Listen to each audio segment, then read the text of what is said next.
Alors, ce qu'il y a dans le sac va servir pour... Eh ben, c'est celui-là.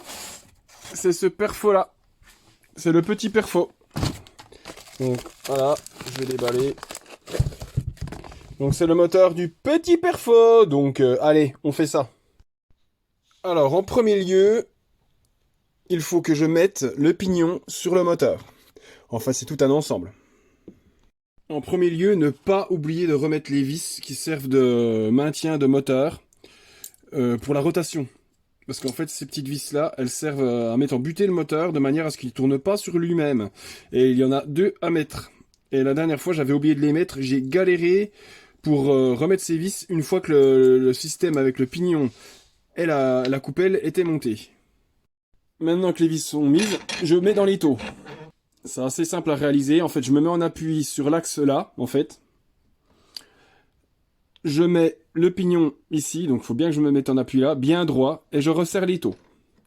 Et de cette manière, le pignon va rentrer tout seul comme un grand. Et il faut surtout bien faire attention que le pignon soit bien droit. C'est le plus important. Autrement, si ça se fout de travers, ça va pas aimer. Voilà, donc là et là, on l'enfile, on serre. Pas trop profond. Voilà, alors encore un petit coup. Voilà, je pense que c'est bon. Je pense que c'est bon, je vais le mettre en place pour regarder.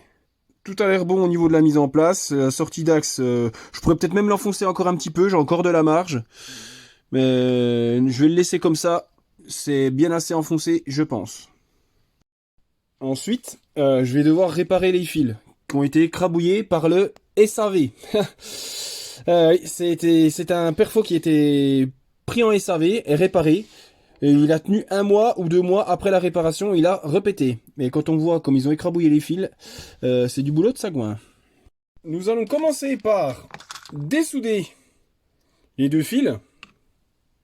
Alors, les deux fils sont dessoudés, ça y est. Je vais vous montrer de plus près. Regardez la gueule des fils. Du bon boulot de professionnel. Donc je vais remplacer ça par du fil électrique, comme ça, que j'ai pris dans une multiprise. C'est une bonne section. On va étamer ça gentiment. Alors hop.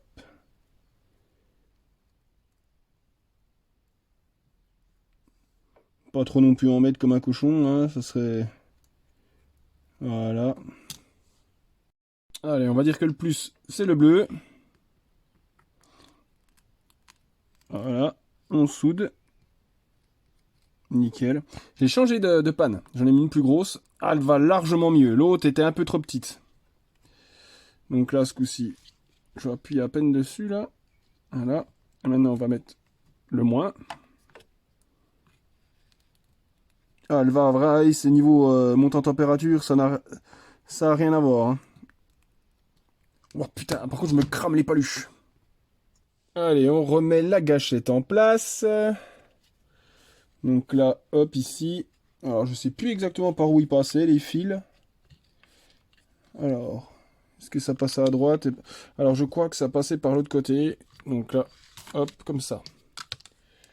Bon, après, la position exacte, je pense pas que ça soit super important. Donc là, on va passer comme ça, comme ça, comme ça. Voilà.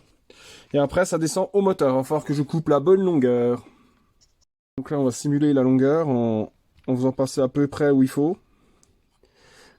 Enfin, si c'est à peine plus long, c'est pas grave. Donc là, hop. Donc, le rouge, il y a la marque là. Vous pouvez, il y a une marque là. Donc, ça sera celui qui sera au-dessus, forcément, le bleu. Et le marron, le moins, il sera en dessous. Donc, au niveau longueur, on va se mettre à peu près là.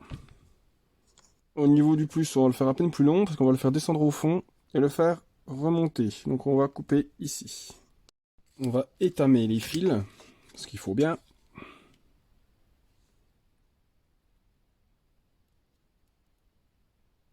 Voilà. Petit coup l'autre. Nickel. Et là, il faut que je m'occupe d'étamer les bornes du moteur aussi. Alors, je lui mets la tête en l'air, histoire de pouvoir étamer gentiment. Voilà. Nickel. Alors, on va commencer par la borne moins. J'enlève toujours l'excédent d'étain sur le fer à souder. Voilà. On va bien tenir pendant que c'est chaud. Voilà. Le deuxième fil est soudé. Je vais pouvoir mettre les fils en position. Donc pour ce faire, je vais me munir d'un petit tournevis et je vais appuyer délicatement de manière à ce que ça se mette en place. Mais vraiment délicatement pour pas abîmer le fil.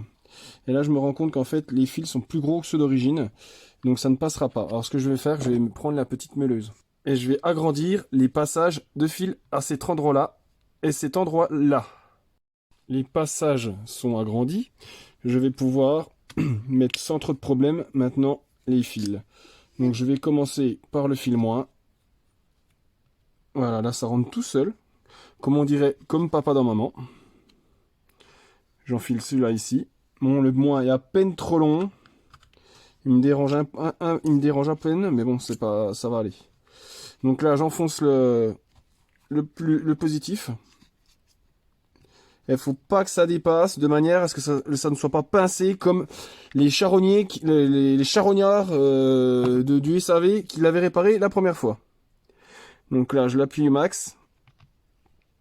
Donc là, il faut que ça soit appuyé à fond. Donc voilà, nickel. Maintenant, on va s'attaquer au plus chiant, c'est-à-dire remettre en place tout ça.